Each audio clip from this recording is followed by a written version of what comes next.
Welcome to the family here on Purple Mafia. I am your host, Paladino Joey, or Joey Owygen.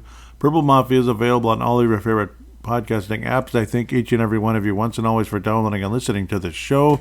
It is a great pleasure to be back aboard with you once again today, as we are now ready to enter the preview for the Minnesota Vikings and the NFL Draft for 2024.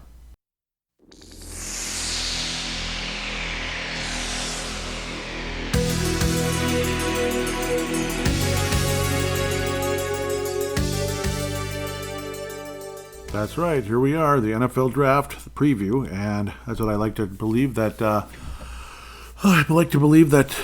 have a kind of an idea where the Vikings might be heading, though I guess you never completely know. The 11th and the 23rd pick, still the Minnesota Vikings property. We'll see if the Vikings ultimately end up trading up for number 3, 4, or 5, which are the likely positions where the Minnesota Vikings will head. At the time of the last episode, we were talking about the Vikings probably trading up to number 3. Now it seems more like 4, 5, 6-ish, that type of thing. So you might go from Drake May possibilities to a J.J. McCarthy.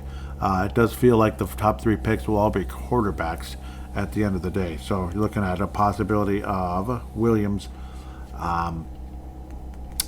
Daniels, and possibly, Jaden Daniels and Drake May possibly going 1, 2, 3 to 3 teams that are, they're like, how often are you going to have a top 3 pick in the NFL draft? I've never seen the Vikings take a top 3 pick in the draft. Oh yeah, I guess Matt Khalil, but that didn't work out so great, did it? So funny how that works out, huh? But anyhow, it's a golden opportunity for the Minnesota Vikings to hopefully, finally, get a franchise quarterback. We had Fran Tarkington. You could say Tommy Kramer was a bit of a franchise quarterback, and really since then it's been kind of a battle. You had the Rich Gannons, you had the Wade Wilsons, of course, much sooner after Tommy Kramer being oft injured and such, and alcohol problems. You had, again, like I said, Rich Gannon after Wade Wilson, and the Vikings gave up on him way too quickly. Big mistake there, as you've noticed, if you're an NFL fan from back in those days. Moving on to his MVP year with the 49ers, the Oakland Raiders at the time, getting back to the Super Bowl. And then you end up taking Culpepper. That was good for a little while. Felt like a franchise quarterback, but the guy couldn't hang on to the frickin' ball, and he made some decisions that were questionable at times. That was kind of some of the conversation leading into drafting Dante Culpepper, but I guess he was the closest thing to a long-term franchise quarterback, pretty much leading up to today, from Tarkington to Culpepper to today, pretty much. Brett Favre, obviously a franchise quarterback, but he was 40. You know what I mean? What are you going to do? And then, unfortunately, as great as he was, there was always that possibility he might choke at the last second after some playoff success, where Warren Moon just couldn't even win playoff games. It was depressing like you wouldn't believe. But obviously great success in the CFL in the past for Warren Moon. And of course he also got here like not too long under 40 as well. That's kind of our history in a lot of ways. Then you have who did we have after Bridgewater? Oh well, Ponder, he's the franchise quarterback. Sure he was, not even close. You had Matt Castle, the bridge quarterback leading to Teddy Bridgewater. Maybe a franchise quarterback, maybe not. He was heading in the right direction and had the devastating knee injury. I mean, I could go on and forever and ever and ever. Then you had Case Keenum with the miracle magic carpet ride season of 2017. Obviously, you had Sam Bradford along the way in between and such after the Culpepper, after the Teddy Bridgewater injury. Sam Bradford looked, up and down. He was okay, this and that, and then he looked for a minute like a franchise, and then the next minute, no. Knee injuries from his past kind of reared their ugly head and kind of came back and messed up his season. But again, like I said, Case Keenum's magic carpet ride. Then you sign a guy to too much money. He's a franchise quarterback, but he kind of never really was. He kind of was and he kind of wasn't. That'd be, of course, Kirk Cousins, who was pretty much more about the money than anything else. He could play a bit. He had a special skill. He could throw the ball. He was accurate. But at the same time, he just didn't have the feeling of a player that was going to ever get you over the hump. So here we are now. Sam Darnold signed in. He's the quote-unquote bridge quarterback. He's the Matt Castle of today. And what are we doing now? Are we going to take a franchise quarterback? Is it going to be J.J. McCarthy, Drake May, possibly? Are we going to look at Bo Nix? Are we going to look at Michael Penix, who has an even better arm than I thought? That was quite interesting. So we're going to look at all those quarterbacks And after that, we're going to mess around with some draft simulator and have some fun, that type of thing. And that's what I like to do, and kind of look at other possible players along the way. The Vikings might be interested, possibly outside of some of the stars and such, but more or less, I'm not a overall draft expert. I'm more or less doing my heavier research in these top picks, but potential top pick area. Like the Vikings trading up or hanging around 11, that type of thing, that type of deal. So how's it going to turn out? Well, we're not sure, but odds are the Vikings will be trading up at some point, and a lot of the mock drafts will tell you that. So let's look at the players, shall we? Let's get the drum roll, please.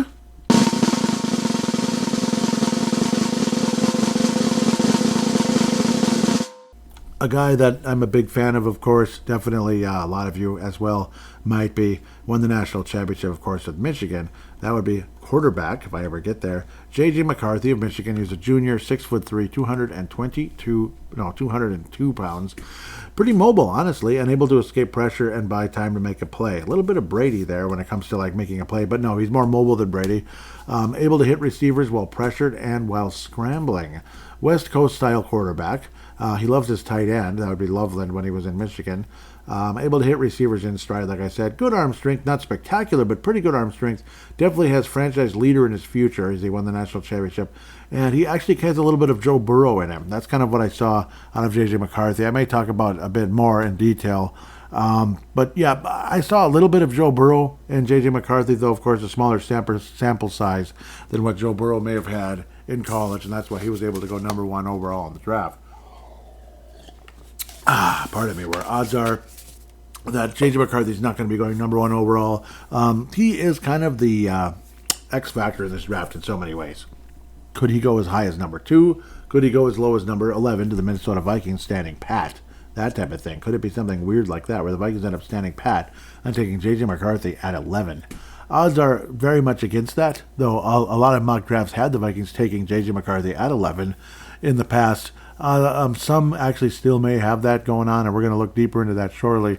But I don't know. I mean, at the end of the day, I would not be disappointed if the Vikings wound up with J.J. McCarthy, and that's what we're going to be talking about in the draft review coming up at the beginning of May and at the end of April, that type of thing. The draft review, which sometimes is the most listened to podcast of the season, unless the Vikings get to the NFC title game or something, that type of deal. Maybe it's the game leading to the NFC title game, though it's been a while since we've done something like that. The one that a lot of people thought was going to be the guy when the Vikings had a possibility of trading up to number 3 with the New England Patriots. Now it sounds like the Patriots aren't going to be making that deal, but the Viking brass does feel confident that there is a plan in place. Like, this isn't going to be something we're going to be scrambling and going, now what do we do? It's not going to be crazy like that, like, say, Gerson Rosas with the Timberwolves years ago when he traded up for the 6th pick thinking that Garland was going to be available, the point guard was going to be available, and then, oh, darn, Cleveland took him at number 5. Oh, shoot. Well, okay, we'll take this Culver guy. We'll take Jared Culver, who couldn't shoot worth a lick, and he's basically a backup point guard at best, where Garland's been a starting point guard for a pretty good Cleveland team in the NBA. I don't get the vibe that this is a Gerson Rosas situation. Like, why make the trade to get the 23rd pick? Why trade up and give up assets to get the 23rd pick if there wasn't some type of plan with that 23rd pick, possibly already in place? Like, okay, if we can get this pick and we could package that with 11, we're going to have kind of a secret handshake deal for number 3, 4, 5, that type of deal. So we're going to have to wait and see. But it sounds like there's a plan in place. They sound very confident, very comfortable with what's going to happen. It's not like, there must have been some kind of plan in place.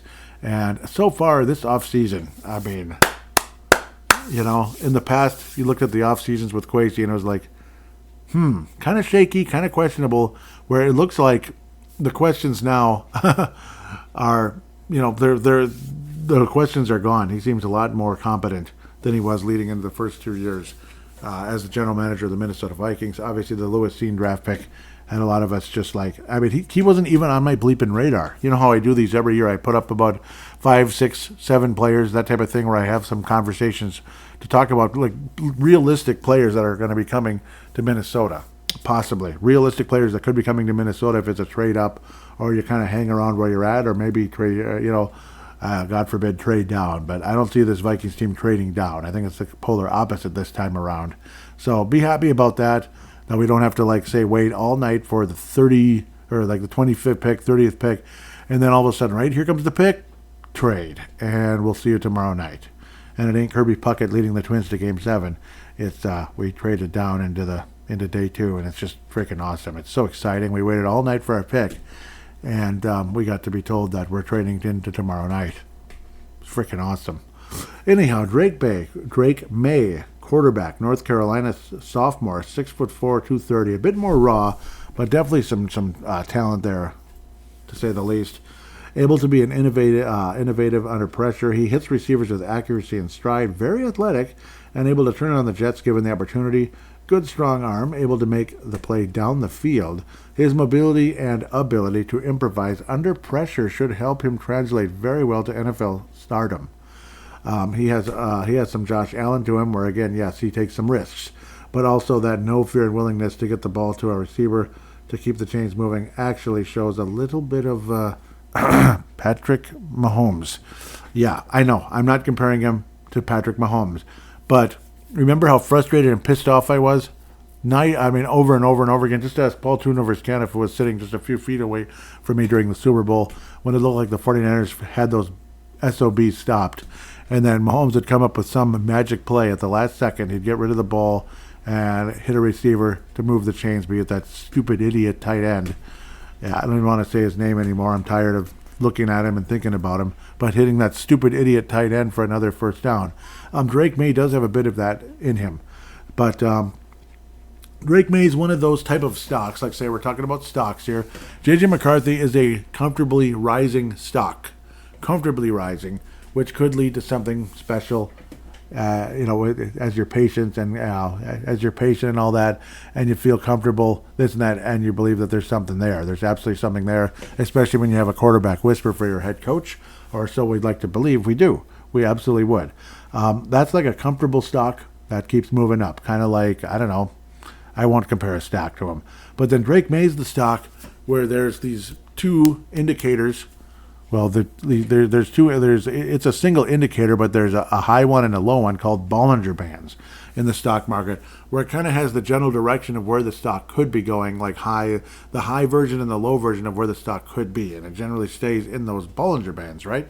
Unless it's some kind of a crazy day where there's a lot of pressure one way or another, a lot of volume, and leading to a whole lot of momentum up and down, so to speak, for the stock. But then there's a stock that's about to go crazy one way or another. And the Bollinger Bands, one of them points straight up and one points straight down. And it's like, ooh, this is a very volatile situation. You might come in with a ton of money from this stock, and you might end up losing a fortune. That's Drake May when it comes to this. Obviously, the positive side of Drake May could take you to a Super Bowl, possibly. If Drake May hits his ceiling and he is beyond, way beyond what people, obviously, if he hits the stardom side, he could take you to a Super Bowl title, possibly, not just to a Super Bowl. And he could also get you fired. He could also be Ryan Leaf. That's the other thing. And there's NFL experts, draft experts and such, that have been saying that Drake May is the kind of guy that could get you fired. So, interesting thought process. That person was Merrill Hodge. Drake May is the kind of player that will get you fired. That's Merrill Hodge. I forget who was he down on not too long ago. Oh, yeah, that stupid, crazy guy, Johnny Manziel. Basically, he's not going to do anything in the NFL. And, 3/4 of the population was like, Johnny Manziel's going to be a star in the NFL. Cleveland finally got lucky. Something good's going to happen. And Johnny Manziel was a complete, utter bust. He was Cade McNown, basically. not Josh McCown like the guy we have to possibly coach Drake May, as there was a connection with him. And then, of course, so that's where a lot of people may think that the Vikings are trying to land Drake May in this draft. And again, if Drake May does reach the potential that some believe he can get, that's a Super Bowl quarterback. The other side is he could be Ryan Leaf. He could be Peyton Manning. He could be Ryan Leaf. Obviously, two different players. Drake May is definitely not a Peyton Manning type necessarily, but there's definitely something there that could end up taking you very far. J.J. McCarthy is a proven winner, so I'm a big fan, and I really liked what I saw. Obviously, with the Joe Burrow Similar to Joe Burrow. That's kind of what I see. But Drake May's comparison, the high-end comparison is Josh Allen. The low-end comparison could be a Ryan Leaf. So we're going to have to wait and see with that. Michael Penix Jr. He was a senior at Washington. He's one of the older quarterbacks, one of the older prospects in this draft. Washington, 6'3", 213 pounds, multiple ACL injuries. He lost the national championship game and was a bit of a drama queen a bit with the sore ribs and such. Like I was saying, he kept displaying it over and over and over during the game. Kind of a drama queen a bit, so that was a little bit annoying for fans to see. But one thing that's pretty interesting when you consider multiple ACL injuries, I believe, to both of the different knees, he was number one in the nation at avoiding sacks. That's insanely impressive. He's also left-handed, so a little Steve Young action going on there. Great arm strength. See, he got good arm strength, good arm, not bad, blah, blah, blah. And then you get to Michael Penix Jr., great arm strength. Every time he threw the ball, I just kept saying, whoa, as I was researching and watching video on Michael Penix Jr. in preparation for the show. It just kept coming out of my mouth. Whoa! So, very nice spiral as well. If you want a vertical game, this is the guy. And someone with the ability to avoid sacks is pretty impressive. And, it's something we've needed forever. It just kind of sucks that he's had multiple ACLs. And can that rear its ugly head and shorten the guy's career? Possibly. Look at Sam Bradford. His career was short. Sam Bradford's career was short, but he had franchise quarterback talent. I believe Michael Penix Jr. does have franchise quarterback talent. He reminds me of Randall Cunningham with a much faster release. Because Randall Cunningham had a very slow release. That was part of his undoing, and one of the reasons he wasn't really a winner when it came to postseason. You could kind of see where the ball was going, and he was prone to, turnovers and such. Michael Penix Jr. has an incredible skill set. But again, can he stay healthy long enough? Can he last a long time in the NFL? We've been through hell when it comes to quarterbacks getting hurt, going all the way back to Tommy Kramer. Heck, even Fran Tarkenton at the end of his career broke his leg. That was pretty devastating. 77 team, we thought maybe could do something after losing the Super Bowl to the Raiders. Obviously, it would have been, we would have been lucky to win any Super Bowl. Everybody was getting older. It was kind of like the window was already closing a bit and freaking sucked. Not that I was there to see it, but I mean, you're just putting two and two together there when you look at history. He has a bit of Randall Cunningham because he is mobile, like Cunningham. Not insanely mobile, but he is mobile. And again, the way the ball just sails out of his arm, and he does have a much faster release than Randall Cunningham. If, and that's a big if, he stays healthy, has franchise quarterback potential, especially with the weapons here. The mobility is there, but it's all about the arm with Michael Penix Jr. Like, he is a guy with a lot of arm. Again, Randall Cunningham-ish, not Michael Vick. He's not there to run up and down the field like 80 yards here and there. That might be another guy that could be going really high in the draft. We'll have to wait and see there. But Michael Penix Jr., definitely an intriguing option at the quarterback position. Maybe he is the guy. And you could easily stay at 11 and probably get Michael Penix Jr., hoping to, getting cute and everything and hoping to trade down or wait for the 23rd pick on Michael Penix Jr., you're going to be disappointed because he's probably going to get taken at some point along the way before you get to 23. Someone will probably try to beat you to him first. So, I don't know. If Michael Penix Jr. is the guy, then I guess stand pat at 11 and take him there. You should be okay there, but I guess you never know with that son of a gun in Denver. But that would be Sean Payton, of course. Bo Nix, Oregon Trail. Just kidding, senior. Great statistics, absolutely unbelievable numbers. But he is one of the older players in the draft at 24. Amazing stats as a senior with 45 touchdowns and only 3 interceptions. And for Oregon, this isn't like some tiny little school. This isn't, I don't even know. This isn't like Boise State or something. No offense to the Mountain West, but I mean, again, this is Oregon. They're pretty big time. Nice arm strength, solid mobility. He's got a great spile on his throws. He's got a good rollout. He's good on the rollout, throwing while moving. He's very, very, very accurate with the right weapons around him. Could have a very successful career. Notice I'm not like, wow, franchise quarterback, because no, I don't think so. But maybe. He sort of reminds me of a more mobile version of Troy Aikman compared to Brett Favre by some. I don't know about that. Maybe a more mobile version of Troy Aikman, but again, Aikman did have great weapons around him. His accuracy was legendary, and that's why Troy Aikman became a Hall of Fame quarterback. And again, the weapons around him and all that definitely helped. When you have an offensive line like that, Troy Aikman rarely had to worry about sacks. Again, great statistics by Bo Nix, but it's just nothing about him really stood out to me that my God, we got to get Bo Nix. Like this is the best kept secret in the draft. I mean, I'd even take him at 11. No, I would not take him at 11. Maybe at 23. More than likely, if we were just kind of like, oh, what the hell, and we want to get all these defensive players or whatever the heck in the first round, Bo Nix in the second round might have been nice, but I don't know. If you want a franchise type of quarterback and this is the year to do it, that type of thing, I don't think Bo Nix is a guy. I don't know.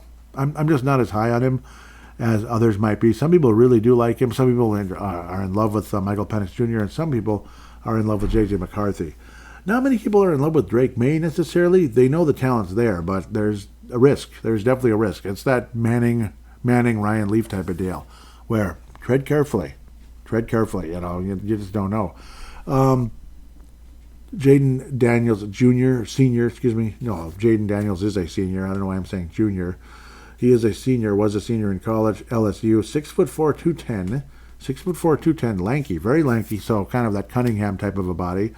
Lanky, very mobile and athletic, very shifty while on the run or in short yardage situations, pretty good arm, and able to hit receivers on fades and such. Opts to run very often, at least he did in college. He ran a lot. A very capable arm with accuracy, yes. The $1 million question with talent like this, is he Michael Vick or Justin Fields? So far Justin Fields has been an okay player who is pretty much just an athlete. So far. He's a capable quarterback, and we'll see what happens to the Pittsburgh Steelers when it comes to Justin Fields. I do believe I talked about that in the last episode, that Fields had become a Pittsburgh Steeler along the way. Is he Michael Vick, a potential franchise like superstar type of a guy?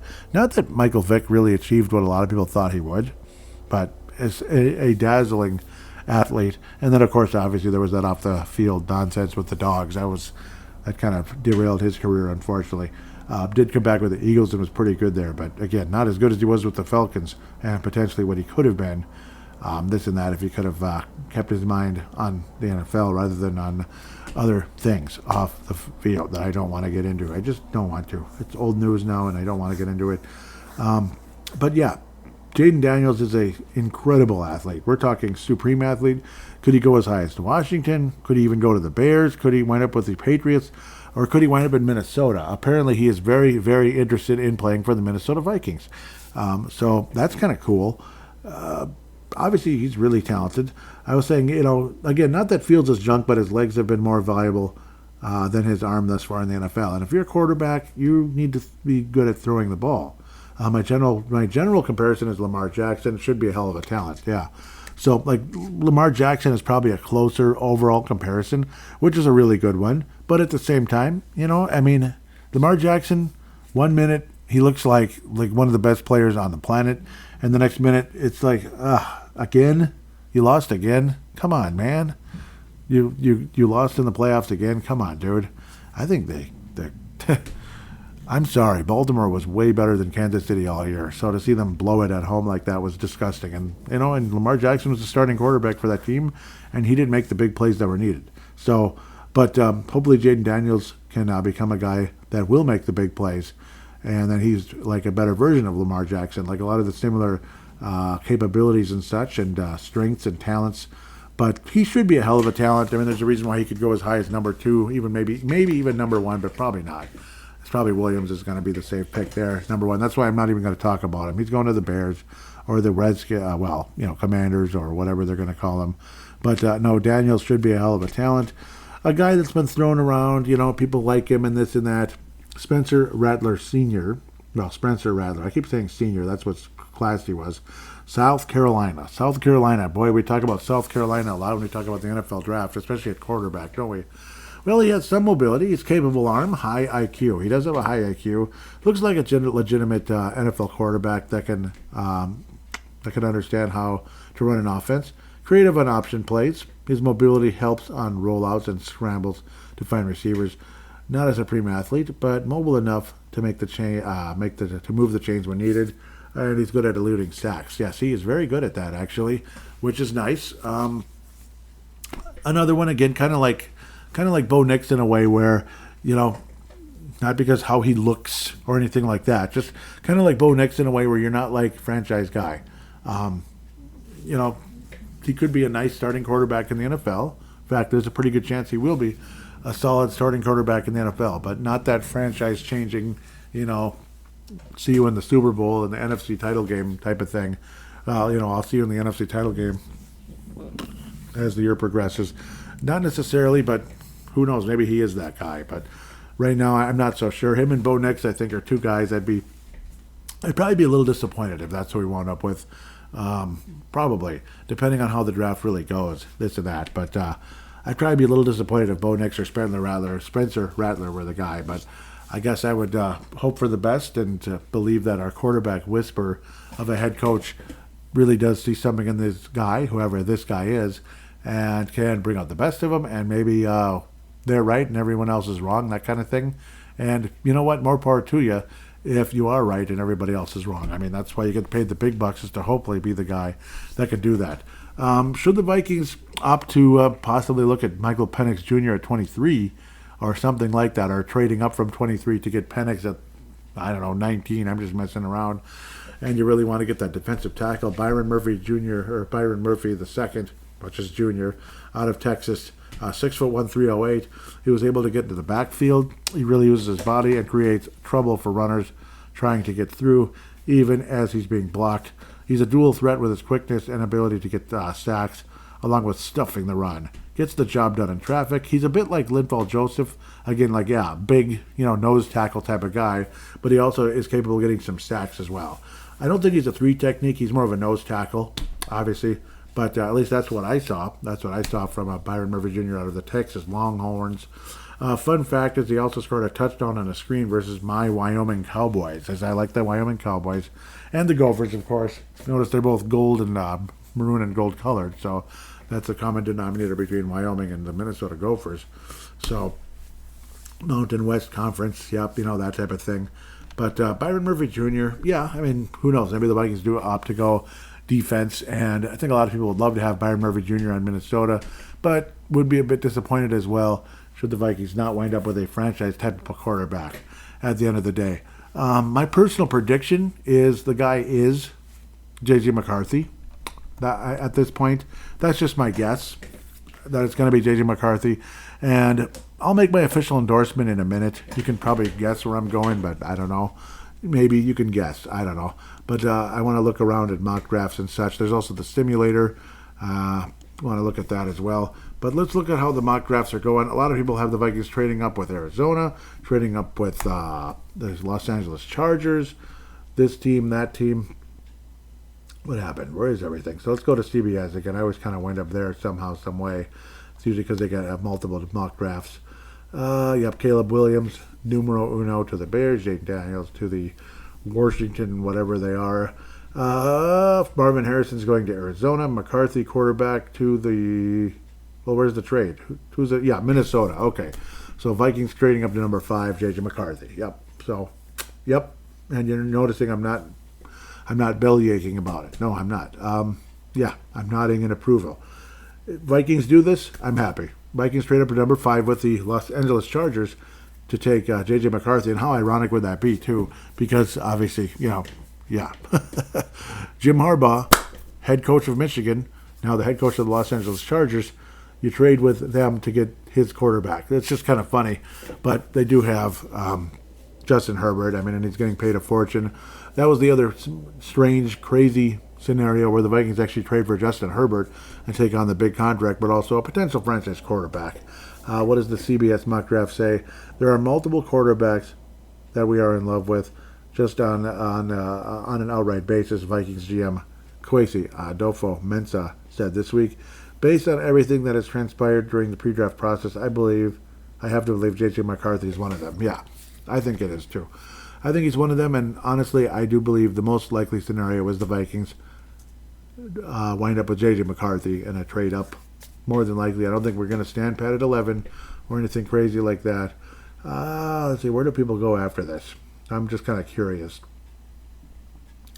Yeah, Beato Latu was a guy I wanted to look at. He's been as low as like 30ish, and he's been as high as 19 and such. Heck, he was as high as 11 to the Vikings in the past. I still remember that. So Byron Murphy the second, they have him going 23rd here. Mock trade from the Vikings. Okay, so the Chargers wind up with him. Interestingly, okay, that sounds cool. Interesting. Oh yeah, who would go 11th? Who would the Chargers take at 11? J.C. Latham, offensive tackle. Yep. Okay. Yep. To help with Herbert. Yep. No problem. No problem. Understood. No Michael Penix. He's going to slip into the second round. All right. Okay. If that's what you say. Yeah, and he might. He might slip into the second round, but there's a pretty good chance he goes higher than that. So, I don't know. It's one of those where they say, if you're in love with Michael Penix, just take him at 11. Don't take a chance of losing him and you wind up scrambling to take the next Christian Ponder. I don't know. Which the Vikings did. They reached in 2011 to take Christian Sucks Ponder. So, I don't know why I don't know what is going on. We have a frozen computer here. No, the computer's not frozen, but the browser is, and it's really annoying. I'll get to the thing in a second. The simulator. I always wind up with Walter Football. These are all over the place, the Walter Football. And he's got more ads than Heinz has pickles. He has Drake May going number 2. Interesting. Number 3 would be Jaden Daniels. So he just flipped those guys around. No trade up for the Vikings so far, but McCarthy hasn't been taken. Okay, Vikings trade up with the who are we trading with? The Giants. Okay, those are the Giants. They get J.J. McCarthy. Have you noticed a common denominator here? J.J. McCarthy, J.J. McCarthy, J.J. McCarthy, J.J. McCarthy, J.J. McCarthy. So there's a pretty good chance the Vikings quarterback will be J.J. McCarthy, and I'm not going to be disappointed if that's the case. 11th pick to the Giants, Latham. Yep, that's Latham again from Alabama. So, yep, would the Giants be willing to do that? They are paying Daniel Jones a lot of money. So it kind of is what it is. But will the Giants also say, we don't care, we're going to figure out something? I don't know if they even can do that. But I suppose they kind of can. The Ringers 2024 mock draft, pretty looking website. Caleb Williams, Jaden Daniels, Drake May to the Patriots, not to the Vikings. No trade up yet. Okay, J.J. McCarthy to the Vikings at number 7. Are you noticing a common denominator? No, number 7, huh? Number 7. I forgot who number 7 was. Which that's terrible that I would forget. But I mean, I'm just blanking because I know the Giants are 6. The Chargers are 5. The Cardinals are 4. Blah, blah, blah. So number 7. Yeah, okay, well, just go to number 11. You'll figure it out. Okay, the Tennessee Titans, apparently. Okay. So Vikings would actually trade number 7 to take, yes, like I said, J.J. McCarthy. Are you noticing a trend here? Have you figured it out yet? Have you figured out what the trend is? Okay, so the team most likely to trade up for a quarterback as it stands in mid-March is the Minnesota Vikings. They have everything you need for quarterback development, a great offensive mind in Kevin O'Connell, playmakers in Justin Jefferson and Jordan Addison, and T.J. Hockenson, but of course you got to have his knee recovering completely with multiple tendon tears, the ACL and MCL tear. Pretty sucks, man. Let's continue. A relatively solid offensive line. Another critical factor, they have time. Yeah, we do, for the most part, except for signing Justin Jefferson at $500 million. But more reason to get a rookie quarterback as soon as possible here. O'Connell and GM Kwesi should feel confident that they'll have a couple seasons to build around McCarthy, bringing the 20-year-old along at his own pace. I agree. Yeah. Yep. You notice something that I'm approving this every single time I see it? Did you ever notice that one again? Tankathon NFL mock draft. Let's go to Tankathon for fun. J.J. McCarthy's going to the Giants. You suck. Quinion Mitchell. So this one doesn't have any trades, I guess. Well, that's exciting. Yeah. Tennessee is number 7. Oh, this is real exciting. Yay. We get to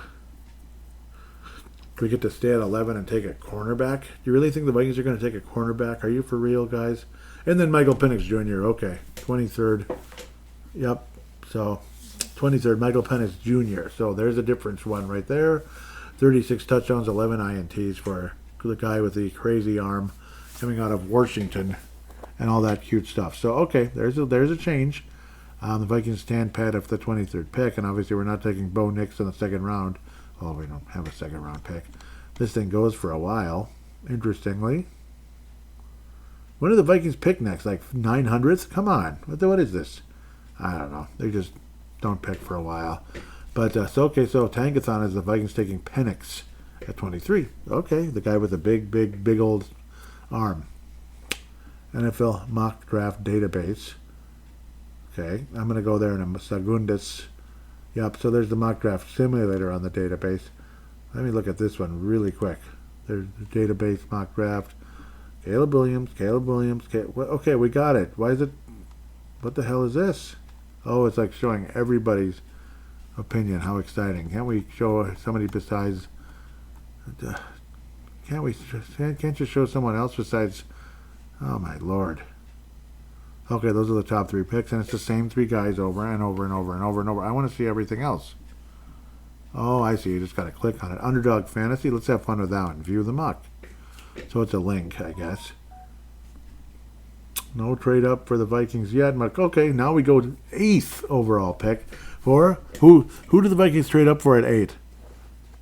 Who? Anyone? J.J. McCarthy. Yep. Dallas Turner. So it's with the Atlanta Falcons now. Kirk Cousins' club, who is he's now wants to retire Falcon, and he's so proud to be a Falcon, and he's going to take them to the Super Bowl. And thank you for reminding us the exact same things you said here. You might as well say tough times don't last, tough guys do. Like you said, 55 times in Washington, and a few times here as well. So yep, it's kind of like a broken record. I'm sure he'll have some good moments, and they'll lose in the first round of the playoffs.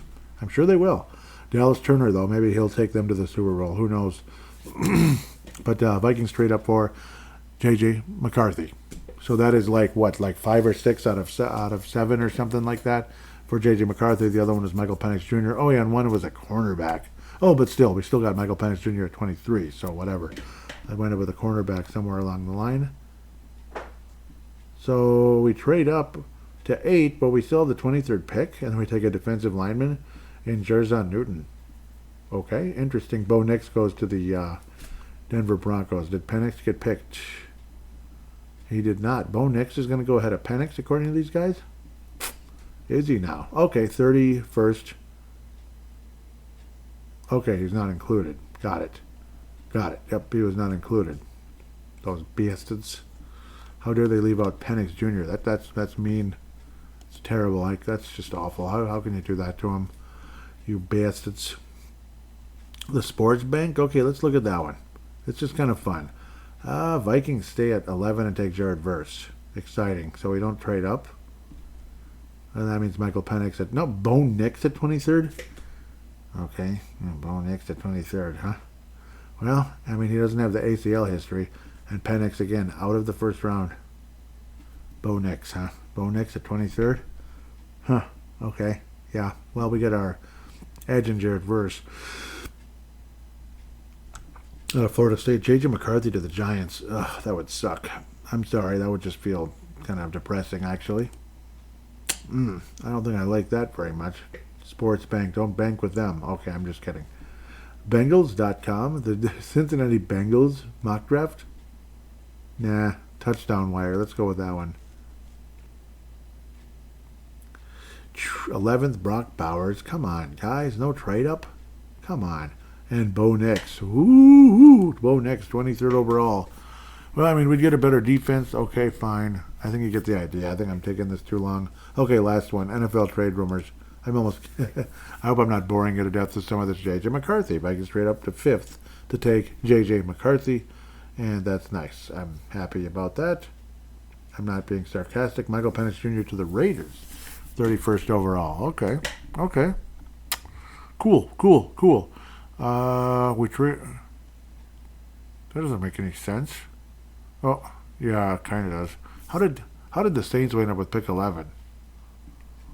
Isn't number 5 the Chargers? Okay, I don't get it. Who knows? It's probably like another trade where the Chargers traded down and get like 19 picks. Rick Spielman must be managing the Chargers. Okay, mock draft simulator. Should I do it? Let's try to do it on fast because, yeah, this is a podcast. This isn't like me sitting by myself playing Nintendo. But we haven't traded up yet. Can I simulate a trade? I don't know, because I don't think McCarthy's going, shoot. Some of these you can trade and sometimes you can't. What's going on? I don't know, maybe I'm not doing this right. Okay, start. Well, that was too fast. Trade offer 11 to try. I don't get it. What is this? No. That went way too fast. Yeah, maybe I shouldn't have done that, huh? I don't even know who got drafted. What the devil? I don't get it. Okay, I don't know what just happened. Please, God, tell me what just happened. So Dallas Turner's still available? Okay, that's what they're telling me. I don't even see who got drafted to the other positions. Michael Penix Jr. at 11? I guess. I don't think I'm too happy with this draft. No. Why would I do that? 3rd round, 6th round pick? No. No. These are garbage. Okay, that's enough. No more trade offers, please. Bo Nix is still available. Yeah. Spencer Rattler. No, I don't want a quarterback. Go away. Offensive tackle. Edge rush Liatu. Okay. So Penix and Liatu? Or Liatu Latu? Okay. That's an A plus at 23rd, so look at it that way. That's a positive. Or Penix, they're saying B plus. I have Michael Penix at 11. People might not be too inspired at the moment, but what do you want me to do about it? Dang it. Spencer Rattler's still there, huh? Oh, that's interesting. Okay, I only trade down 2 spots and get a 5th and a 7th round pick. Oh, yeah, I mean, I think I'll do that. Huh, this can't be right. Okay, multiple 4th round picks just to trade down 1 spot. Yeah. Well, yeah. No, I'm just kidding. Is it our pick now? Can I finally do something? Spencer Rattler's still there in the 4th round? What's up with that? Gosh, you guys hate Spencer Rattler, huh? Jermaine Burton, I've heard good things about him. Wide receiver, let's go. Let's go, Jermaine. He's an A-plus pick, apparently, according to their rating. 29 to 30. Really, Buffalo? Okay, I'm kind of sick of trading down, though. Yeah, I'm kind of getting sick of trading down. That's a lot, though. Jeez. I don't know. I guess I'll accept it. Buffalo's offering like a lot of stuff. Gosh, I keep trading. Stop. No, what the hell? 7th round pick? What are you, crazy? Get out of here. Oh my God, enough. Let me take somebody. Tight end, cornerback, DJ James. I'll take him. Okay. No, stop with the trade offers. Just let me draft people, okay? Edge and tight end. I already took an edge, another receiver. Okay, let's go with Audric Estime out of Notre Dame, the top running back available at the time. Next year's draft picks, I don't know about that. Let's just go. It's the same players still there? Jeez. Leonard Taylor, defensive line. Miami Hurricanes. Hopefully he's not crazy like a certain offensive lineman we once had. I have like 19. Yeah, this is stupid. I have like 55 picks. Why did I do this? No, half of these guys aren't even going to be on the team. You know, they wouldn't be able to make the team. There's no room. But it'd be like the greatest draft ever, right? Linebacker. Okay, let's go with him out of Kentucky. Or Elijah Jones. Trevin Wallace. Well. This is obnoxious. The trade offers. But yeah, I'm going to have like 50 players. This is kind of silly. Why do they do that? They over-offered. Jeez, I suppose, maybe you cut some players, I guess. Elijah Jones. I'll take another cornerback. What the hell? Seems like you can't have enough of those. A 3rd round pick for next year? Maybe to get rid of some of this. I'll do that. Yeah, once in a while it is good to do something like that. 3rd round pick in 25. Yeah, let's accept. Let's keep accepting some of these. Okay, why not? No, not going to do that. Nope. Offensive tackle. Maybe we'll take one. Yeah, take that Matt guy. Matt Goncalves. Looks like they love that pick. Jeez, I'm getting a lot of A pluses. Must be a genius, huh? I know this is kind of long. Curtis Jacobs, linebacker. Let's go with it. Penn State. Picking again right away. It took 10 seconds. Safety, Kitan Oladipo. All right, let's go with that.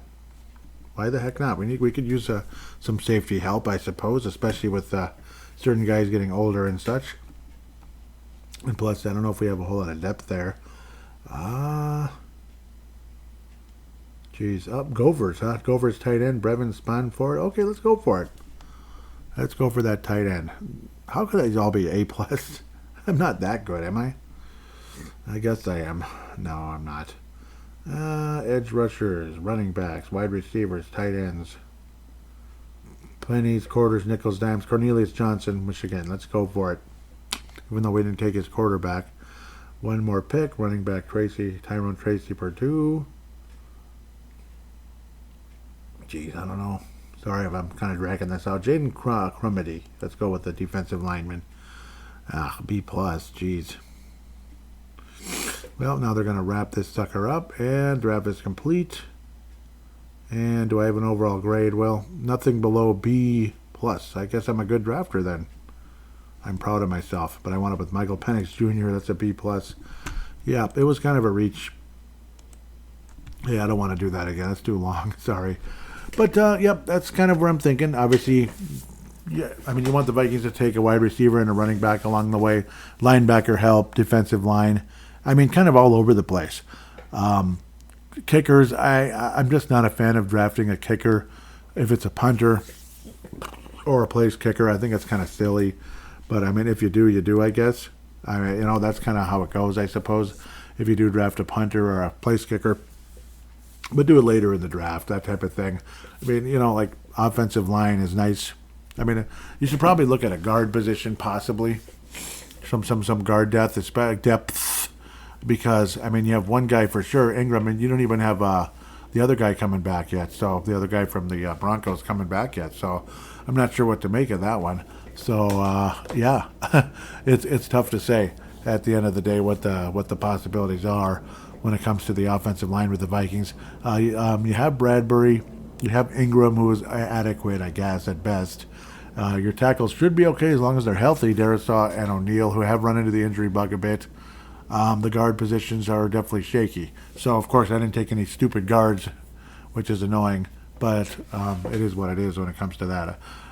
So I would probably definitely look at a guard, at least one running back, at least one receiver. Linebackers, I mean, drafts always are filled with linebackers. You take usually one or two of those at least every draft, especially when we have a bunch of picks. Because, special teams and such, and maybe one of those special team linebackers could end up becoming legitimate linebacker to be playing on regular snaps as well. So that's kind of a thought process. Obviously, just depth. After you get your franchise quarterback, you hope you're going to draft for depth and eventually, hopefully, future starters along the way, be it whatever it is. Or like a third/fourth receiver along the way that can help. But I mean, again, obviously depth and hopefully future starters at those defensive positions. Especially in the earlier part, you're hoping to have an eventual starter at least. Again, if you take a defensive player with like your second or third pick in the draft, be it a second, third, fourth round player, that type of thing. So, but at least one running back should be taken. Yes, you have Aaron Jones, but he's getting older. Ty Chandler definitely is a talent, but he's not a guarantee, star running back for your team. So at the very least, having like some kind of a depth guy to go along, and who knows? We'll see what happens. I mean, maybe you're going to be competing with Dwayne McBride as well, who definitely didn't impress too many people so far, but he was a 7th round pick, so he might be fighting for a job, unfortunately, next year, but. Again, that's sports. I mean, guys have to compete, I guess, and you have to, and may the best man win. That's kind of how things go with that. So, my official endorsement for this show Yes, it might be exciting for some. It might be boring for others. I will go with J.J. McCarthy. J.J. McCarthy is my endorsement for the Minnesota Vikings. Last year, I endorsed Jordan Addison, and wow, he was actually taken by the Vikings, and even more of a wow, he was actually the right pick at the position. It took a minute to notice it, but it was a very short minute. Yes, he made a dumb decision early on before you really got to see him do anything on the field. But then once that faded away and Jordan Addison got to start to practice with the team and start to display his skills in training camp, everybody was like, oh my. He was like, oh my, this guy's legit. He's going to be really good. He is going to be really, really good. And then it took about 5 seconds to notice that, yeah, this guy is really, really good, Jordan Addison. So I'm very proud of saying that I could endorse that pick last year. That felt like $1 million to be able to do that. And the last time I was right about the pick, that the Vikings took the guy and he's the guy, this and that, was a guy named Justin Jefferson. I'm still insanely proud about that. I mean, I've missed so many times, but to nail those two guys, it felt like $1 million. So we'll see if I nail it here with J.J. McCarthy. I hope so. Did I? I don't think I. No. I mean, I remember the wide receiver we took years ago. I forgot his name now. What was it, like 2016-ish? Just a disaster of a pick. Oh, man. I think it was 2016. If I remember correctly. And I didn't endorse him. I didn't mention him. But, I mean, I remember thinking, like, they kind of reached. Let me look up. I think it's, I want to see the draftees. Show him. I'm seeing black. Yeah, Treadwell. Oh, my God, Treadwell. He couldn't catch a cold. But Mackenzie Alexander, and I was huge on him. And, man, that was an awful draft. Except for David Morgan. I like David Morgan a lot. Jaron Kearse actually was surprisingly good, too. Jaron Kearse could actually play.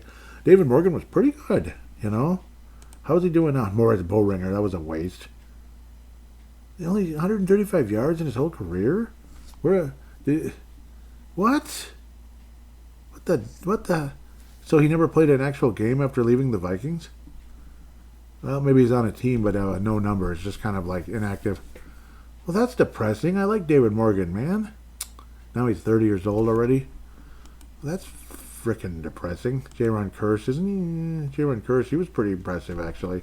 Still in the NFL with the Dallas Cowboys last year, but he played all 16 games with the Cowboys. Yep, he was a pretty good pick, and he was a 7th-round pick safety. Bowringer didn't come close. Man, it's been that long, huh? Willie Beavers was cut outright, and he was a 4th-round pick. A cut outright. And he was a 4th-round pick. Are you kidding me? He played 2 games in the NFL, and I don't think they were with us because he got cut. I forget if we reacquired him, Kentrell Brothers. I don't remember him doing anything much. Mackenzie Alexander was good at times, and he could do that corner blitz and such. He had moments, but I don't know. Didn't he kind of have an attitude, too? Yeah, and he was disappointing with the Cowboys and all that. After coming back from... See, Mackenzie Alexander took a few years for him to emerge, and then he looked promising. And then next thing you know, it's like, I don't know, he left for Cincinnati. He was not too good there. Came back to Minnesota and was not too good here. So, whatever. And then he went to the Cowboys and did nothing. And he's not in the league, I guess. Depressing, huh? That was an awful draft. Like, Treadwell has hung on, hasn't he? Yeah, he did play last year with the Baltimore Ravens, 5 games, 1 catch. He had 33 catches for the Jags. That was his best season. 434 yards and a touchdown. But again, that's like a 3rd or 4th, basically a 4th receiver at best. And he dropped so many freaking passes. Some of them were just wide open. So freaking, it's just, he wasn't a good draft pick, bottom line. I mean, sorry, he just wasn't a good draft pick. 2016 sucked, and years like that are why a guy like Spielman might not have lasted too long. It's amazing how much longer he did last, though, after that. Jeez, man, that was bad. Laquan Treadwell. I think, me and Sebastian were on the show that year and thinking, that was a reach. And then, Sebastian, occasional guest on the show, Sebastian Barton, 1 in a million chance he's even listening. I don't think he listens to podcasts. I hardly ever hear from him anymore, but it's amazing how many people come and go. It's actually really sad, actually. Like, they're your friend, and then next thing you know, you don't hear from them anymore. You just don't. Or you still hear from them sometimes, but they stopped listening to your show. You find out about 5 years ago, and you're like, well, that's nice. Thanks. Jeez. So, unfortunately, that's just the reality of life. People come, people go, but I'm not going anywhere. I'm here. I'm still here. You want to be my friend? Yeah, kind of like that. You want to be my friend? That type of thing. Well, hopefully we'll all have more friends with J.J. McCarthy as our quarterback, as he can hopefully take us to the Super Bowl someday and win a championship. It'd be about time. It's only been, forever since we've won a Super Bowl. We've never won one here, and it'd be great to get a guy that could hopefully get us there, be it J.J. McCarthy, Drake May. I mean, we could only dream, right? We can always dream, and hopefully this is the year where the Vikings take the franchise quarterback that finally puts us in position to be able to call ourselves Super Bowl champions. I mean, that's what we're here for. Go ahead and say, if that's all you care about. Yeah, it is, actually. Though I do enjoy watching the game, I enjoy the seasons, this and that, and the memories that last a lifetime. But it would be nice to, it'd be nice to finally be able to, complete those memories, complete everything with that championship. Finally feel complete. People that want to say, that would screw everything up now. Now we're not the lovable losers anymore. I don't want to be a lovable loser. I want to be a Super Bowl champion. Oh, the Cubs lost their identity. No, they didn't. They suck now. The Cubs haven't been good pretty much since they won the World Series. They're back to being lovable losers. But they also ended the heartbreak. Why the hell not end the heartbreak? Why the hell not? I don't want to be the team that, NFC title game, here we go.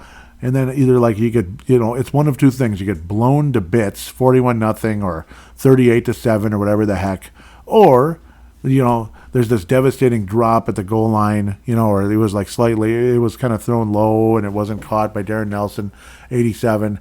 The missed, Robert Smith stepping out of bounds at a crucial point that stopped the clock. And then ultimately Gary Anderson missing a field goal that would have put the Vikings up by 10, which would have been too much for Atlanta to catch up in because of the whole possession type of deal. Or getting blown to bits versus the Giants. Or insanely heartbreaking with 5 bleeping fumbles in the same game when we basically, outside of that, Mrs. Lincoln, we kicked the Saints' butts. But when you turn the ball over 5 bleeping times in the game, whatever.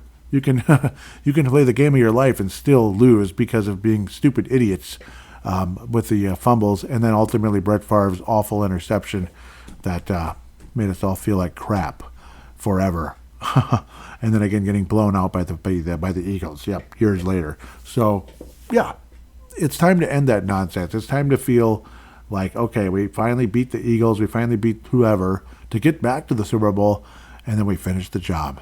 I'd much rather have that feeling than, how are the Vikings going to do this time? Are they going to get blown out, or are they going to choke on the last play of the game? I don't want to think that anymore. I want to think of the Vikings took care of business and are world champions. And that's what we want most with our future, with the starting quarterback and the talent around him as well. So with that, we'll take a quick break and hear what you have to say in Fan Interaction.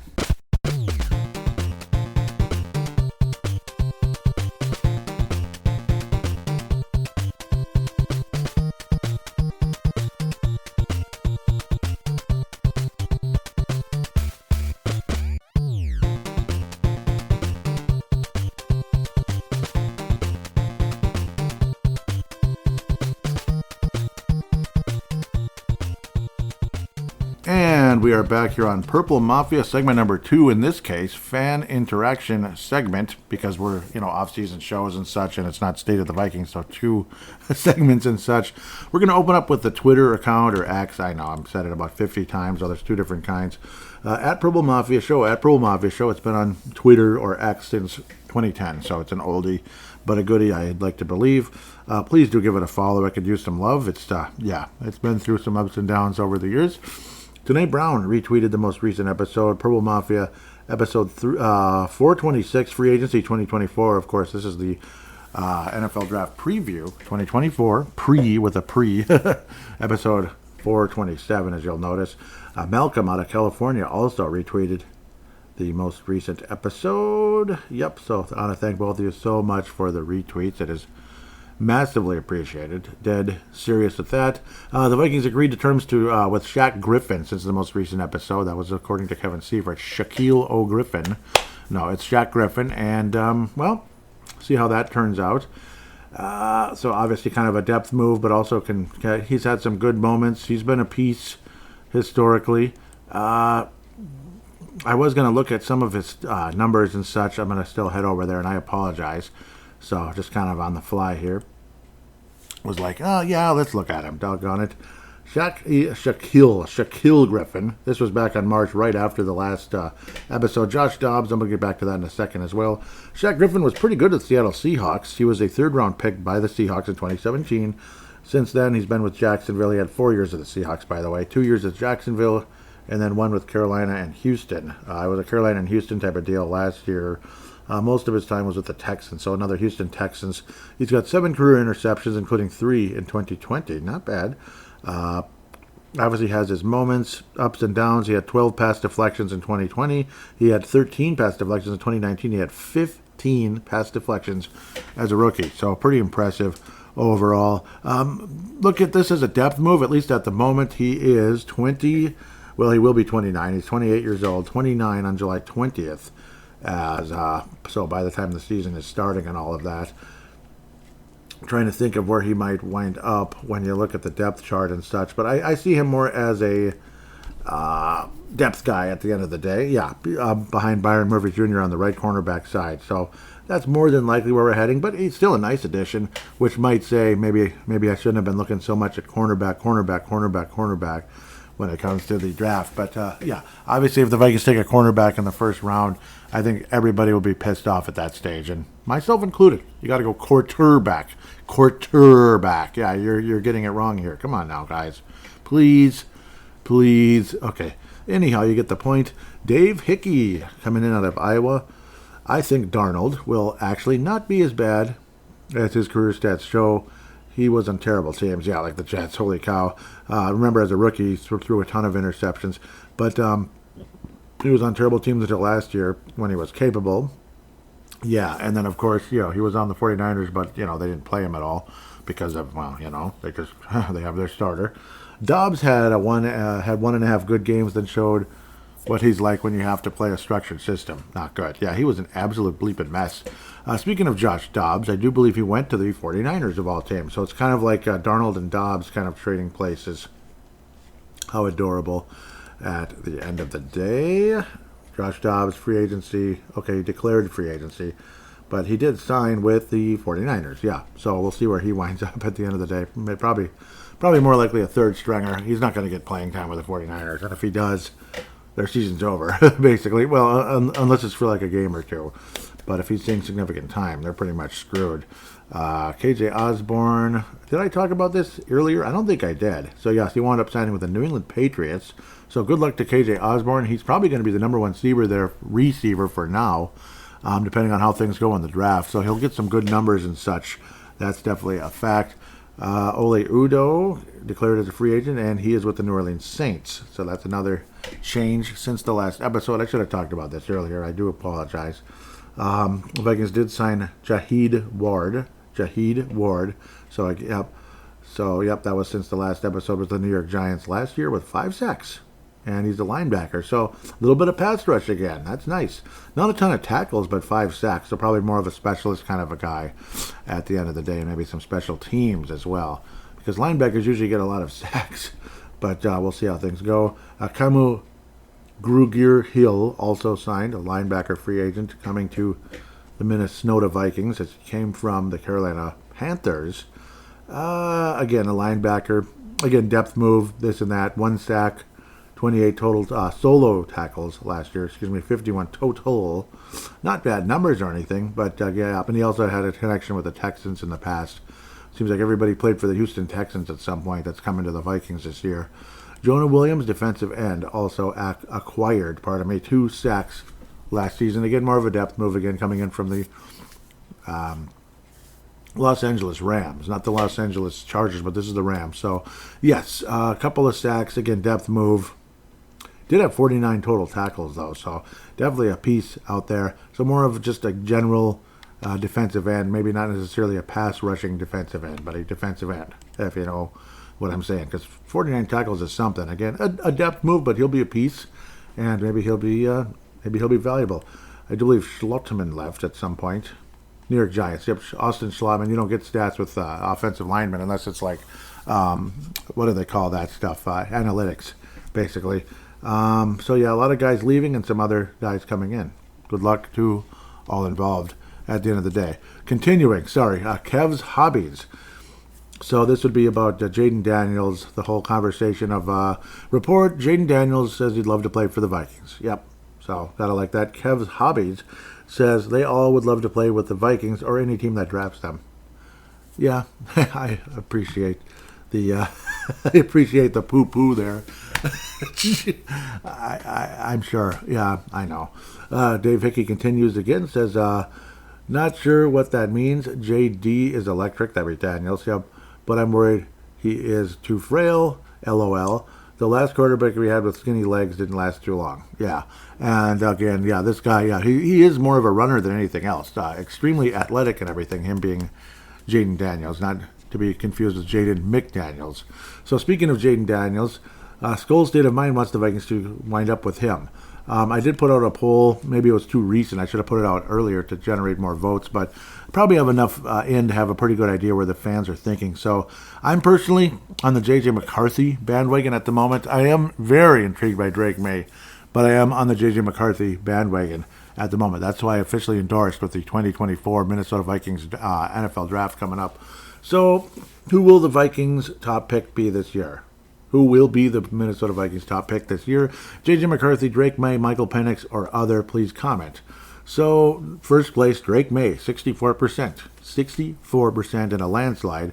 My guy, J.J. McCarthy, 20%, coming in second. Michael Penix, I should have put junior, but I think you know who that is. 12%, third. And other, please comment. That was Daniels. Okay. So, yep, that'd be if the Vikings are... Again, you're trading up pretty high, or Daniel slips to like 4 or something crazy like that, 3 or 4, which we'll see. Anything can happen, but odds are NFL drafts and every draft can be pretty boring sometimes at the beginning, and then occasionally then the weird stuff starts happening around 5 or 6, usually. The first few picks, it's just like, yeah, it's like a script. Okay, Williams, yeah, Daniels, yeah, May, yeah. Okay, fourth, okay, the receiver, and then fifth, Vikings trade up with, Chargers, and they select J.J. McCarthy. That's probably what I'm thinking is going to happen. That's just my little draft prediction for the first 5 picks. After that, Shaquille O'Neal. I don't know.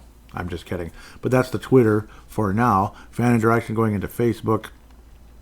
No comments on the most recent episode where I put free agency. I'm glad I got it up there. I was wondering if I even got it up there.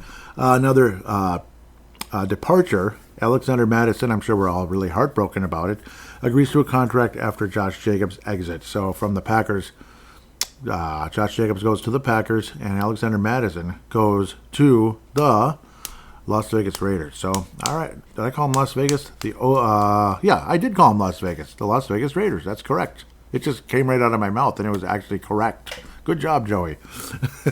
Alexander Madison, I'm so used to saying Oakland. And of course, many years ago it was Los Angeles, and it was many years ago it was Oakland. The original, the original Autumn Wind was a Raider coming from Oakland when they were winning Super Bowls. Okay, they won one as a L.A. team in '83 with Marcus Allen, O.J. Simpson's friend, and yes, O.J. Simpson did pass away this past week. I did a pretty in-depth episode about the OJ case and some interesting conversation about Bill Deere, a private investigator, who brings up a very interesting possible scenario going into, very interesting possible scenario regarding OJ and all that. So regarding, not necessarily OJ, but who else may have committed the murders. That's on the Freedom of Thought podcast if you're interested. You don't have to be interested, but if you are, yeah. So again, God rest OJ's soul, regardless of how others may feel about him. The Josh Dobbs acquisition to the 49ers.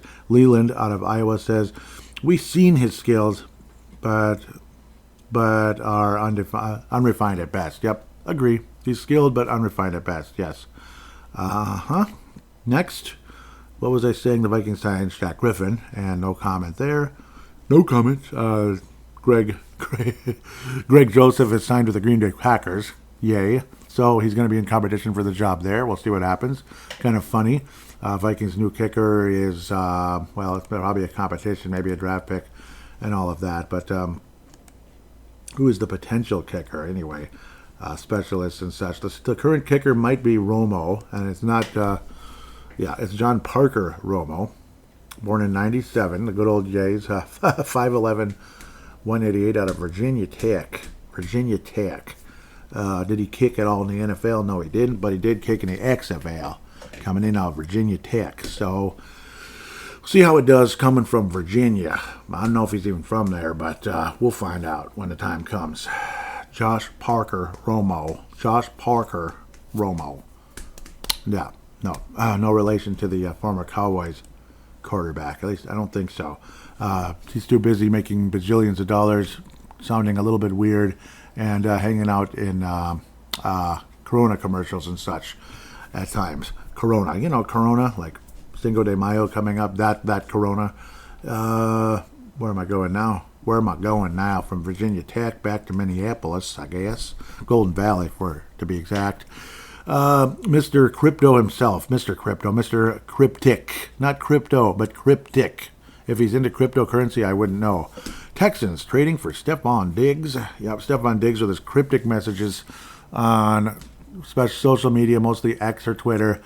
Making a dingle hopper of himself, like always. Extremely talented, but he let the Bills down in the postseason, and I think they've had enough of the nonsense anyway. It's too bad, because what an awesome football team they were. What an awesome opportunity they had, but what a spectacular waste at the end of the day when it comes to opportunity. Buffalo Bills should have probably got one Super Bowl during the Stephon Diggs era, and they did not. They just didn't. They ran into the stupid Chiefs more than once, and they freaking choked. I hate the Chiefs so much. Probably more than I should, but yeah, can't stand him. Tanae Brown says, Tanae Brown out of New Zealand says, massive dead cap hit for the Bills. Dead cap hit, yep. Says a lot about Diggs as a person, considering how good he is on the field. Yeah, he made it. I don't know. It's always something, Like, well, he's going to be with the young, outstanding Rookie of the Year quarterback in Houston. So we'll see. That team could go to the Super Bowl. Some people honestly believe that. The Merrill Hodge meme or whatever from athlonsports.com. Drake May is the kind of player that will get you fired. Merrill Hodge and Drake May. So we'll see. He's thinking he's Ryan Leaf, basically, without using the term. Jaden Daniels will play for the Vikings. No comment. And unfortunately, that's the end of the conversation at the moment. I would like to try my best to keep things fairly active as we head into the draft. Don't expect any live video or anything, but maybe something after that first round, like last year when I was like, oh my God, we passed on the quarterback, but we did take my guy Jordan Addison. So, yeah, I had a short little video. It was like Facebook Live, and how the videos stay on there and all that. And unfortunately, I don't know if that video got me kicked off of Facebook. No, it couldn't have. I didn't say anything bad. I don't know what the reasoning was. I still have no idea what happened, other than just some kind of weird shadow banning. I don't know. I still don't know what happened to the previous Facebook page. But I am capable of streaming live on YouTube now as well. So we shall see if that comes to fruition. I'm not big on live stuff necessarily, live video stuff. I'm not big on that. But occasionally, depending on the excitement, if it's a big moment, and obviously if like Vikings win the Super Bowl or something, you can darn bet I'm going to go live for that. Because, that's once in a lifetime. So at this stage, once in multiple lifetimes, unfortunately. Okay, everybody's wearing 42. It's like Jackie Robinson Day. I'm seeing that in the background. Jackie Robinson recognition. Yep, baseball. Cleveland Guardians versus the Boston Red Sox. They're playing in Boston. Yep. Isn't that something, right? And they're all wearing Jackie Robinson. I'm like, wait a minute, number 42, isn't that Oh, okay, yeah, everybody's wearing it. Got it. Jackie Robinson. God bless Jackie Robinson. Moment of silence for him. God bless Jackie Robinson. So with that, I don't know. I think I left kind of like like my feelings on what the Vikings need to do this this draft. It needs to be a quarterback. It absolutely needs to be a quarterback, and can help us hopefully achieve the ultimate goal of winning a Super Bowl. Because, I mean, we're starved for championships here in Minnesota. Not just for that purpose, but, you know, the franchise itself, the fan base, they've been through enough heartache. I probably should have ended the show with the conversation I had at the end of the last segment. I should have saved that for now, but you get the idea. Again, you finally get to the NFC title game again, and it either ends in a heartbreak or a blowout, one thing or another, and it's freaking stupid how things have happened when it comes to the NFC title game for the Vikings. Either way, it's depressing and it sucks. It's time to end the drought. It's time to get the quarterback that can get us over that hump, not only to get to the Super Bowl, but to win it. I don't want to be like, well, at least we made it, but we lost. We get beat by the hated, awful Chiefs. That would be depressing beyond belief, especially if you pretty much had it won, and then at the last minute, Mahomes with his heroics and the whole world has to call him the GOAT. Stop. Stop with the GOAT talk. Please stop. He's not even 30. Like, slow down. Jeez. Brady won 7 Super Bowls. 7. Okay? Can we slow down with the GOAT talk just a little bit? Please. You could project what you want and think, oh, he's going to be better. Well, you don't know that. You don't know what tomorrow holds. You don't. So, he might go out there and throw 30 interceptions this year. We don't know. We don't know. So, some defensive coordinator genius might find a tell that bleeps him up. You just never know. Might find a tell in his game, and frankly, I hope they do, because I'm sick of the Chiefs. I hope somebody does find it and, turns him into a mistake-prone son of a gun. That'd be great. I'd love it. I don't want him to get hurt or anything like that, no, but mistake-prone. I'd rather see people beat them fair and square. It's a lot better that way. With that said, again, thank you so much for listening. Time for that quarterback to come and be the future for this Minnesota Vikings. And is it Drake May? Is it J.J. McCarthy? Jaden Daniels? Bo Nix. Michael Penix. Well, if it's Bo Nix, and they love him, well, we'll see. Even Rattler. I doubt it. It's going to be Bo Nix or Rattler, but I guess you never know. Again, I endorse J.J. McCarthy as the pick. I've said it about 50 times. With that said, have yourself a wonderful week or two here. We'll be back to talk about the draft a few days to a week or two maximum afterward. It probably won't be too far afterward. Want to keep it fairly fresh, and I really enjoy doing those draft reviews, because then you know who we have, and we can look at the exact player who's going to play for the Vikings, rather than, oh, I hope he gets here. I hope this is the guy.